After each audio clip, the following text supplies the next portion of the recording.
The calm before the storm, a strategic silence.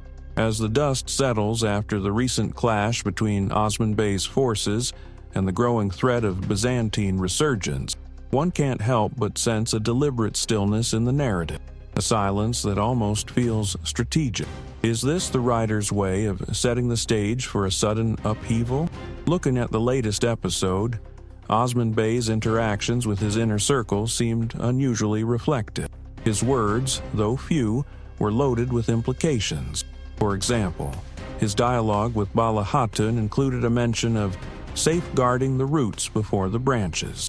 This may appear metaphorical, but could it be hinting at an upcoming internal test? Perhaps a betrayal or a moral dilemma from within the tribe itself? Meanwhile, the camera lingers longer than usual on characters like Orhan Bey and Aladdin Bay. Is this merely character development, or could it be foreshadowing a conflict of vision between the next generation of leaders? Orhan's growing independence and Aladdin's strong moral compass seem destined to collide at some point. Perhaps in the upcoming episodes, we will begin to see fractures in their unity as each seeks a different method to serve their father's mission. Additionally, Turgut Bey's absence from key discussions is conspicuous. Could it mean he is operating under secret orders, or is he pursuing an agenda we're not fully aware of yet? The show's history has often used off-screen movement as a narrative device, planting seeds for future twists.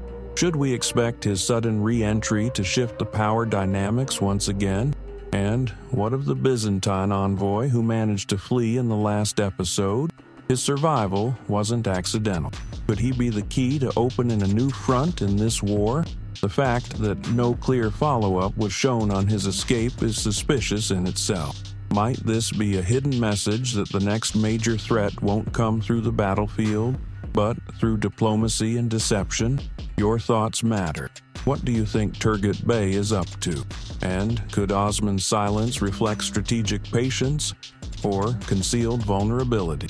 Let me know what you think in the comments.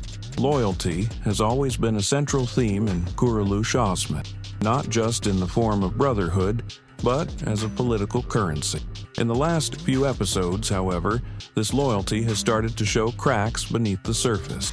Is the unity we see really as solid as it seems?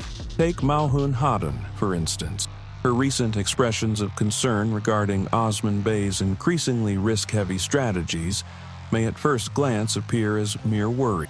But could this concern evolve into something deeper, perhaps a confrontation about priorities, especially as her son Orhan becomes more involved in leadership? Her motherly instincts could soon clash with Osman's leadership style, leading to private tension within the family unit. Similarly, Byzantine Bey has shown growing discomfort in the council meetings. His reluctance to fully endorse Osman's actions raises an important question. Could he be positioning himself for an alliance-ship, possibly with outside tribes or Byzantine sympathizers? His character has always played the long game. If he were to turn, would we even notice it until it was too late? And what about the subtle symbolism in Osman Bey's last ride out of the Oba? The fact that he rode alone, no guards, no fanfare, seemed like a quiet but intentional visual message. Is this foreshadowing a coming period where Osman must act alone, perhaps even against his own kin, to protect the greater mission? The imagery speaks volumes without a word being spoken. We also can't ignore the emotional distance forming between the younger generation and the older warriors. Gerut, once a comic relief character, has evolved into a fierce and loyal asset. Yet even he appears uncertain about the decisions being made. Could we see a moment where younger Alps like Gerut and Turahan begin to question the older guard's methods? Lastly, the decision to focus on Sheikh Edali's teachings again after a long gap seems intentional. His sermons have always coincided with turning points. Could this mean the tribe is about to face a moral trial, one that will test not only their faith, but their very identity? One of the strengths of Kuruluş Osman is its ability to weave historical echoes into modern dilemmas. The latest episodes seem to do just that, subtly reminding viewers of past betrayals, unresolved rivalries, and power plays that may be resurfacing. But are these callbacks merely narrative nostalgia or hints of what's coming? Let's start with Isfahan Sultan's lingering influence. Although she's no longer on screen, her legacy persists through decisions still shaping the Seljuk court. The advisors who once served her have not disappeared. They've simply rebranded.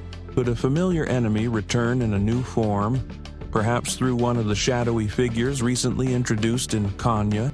If so, are we about to see a political revival of the Seljuk palace intrigue? And what about the reappearance of ancient symbols, crescent-shaped amulets, subtly placed maps, or even the framing of council scenes that mirror Season 1's early tribal councils?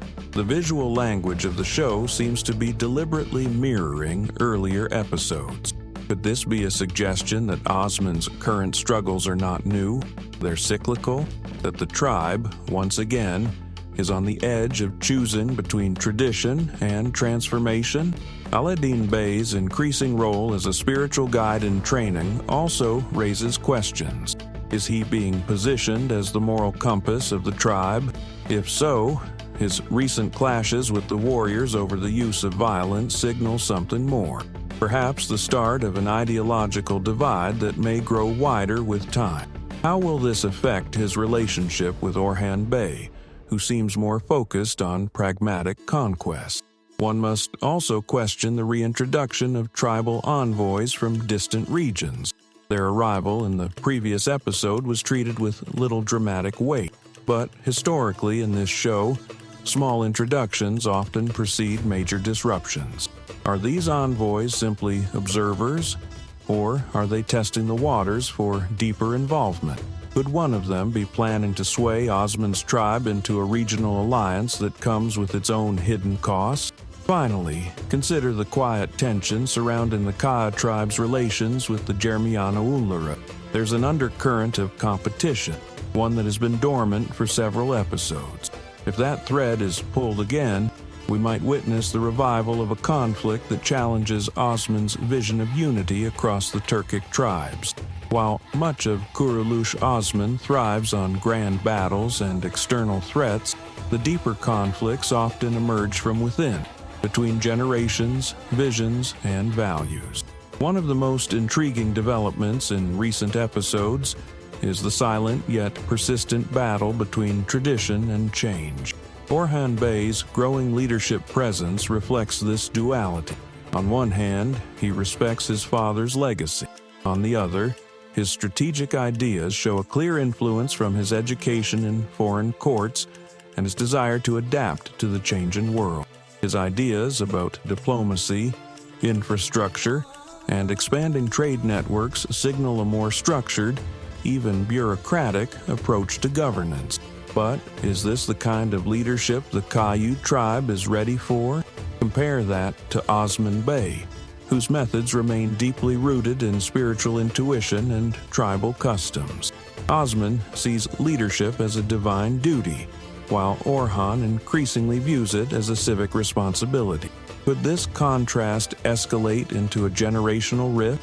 Will we eventually see Orhan make a bold decision without his father's blessing, possibly risking his place in the line of succession?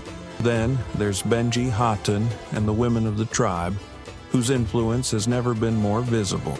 Their role in shaping tribal sentiment, especially around marriage alliances and tribal unity, cannot be overstated.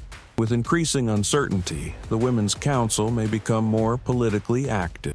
Could this give rise to a subplot where Malhun and Bala find themselves on opposite sides of a crucial decision,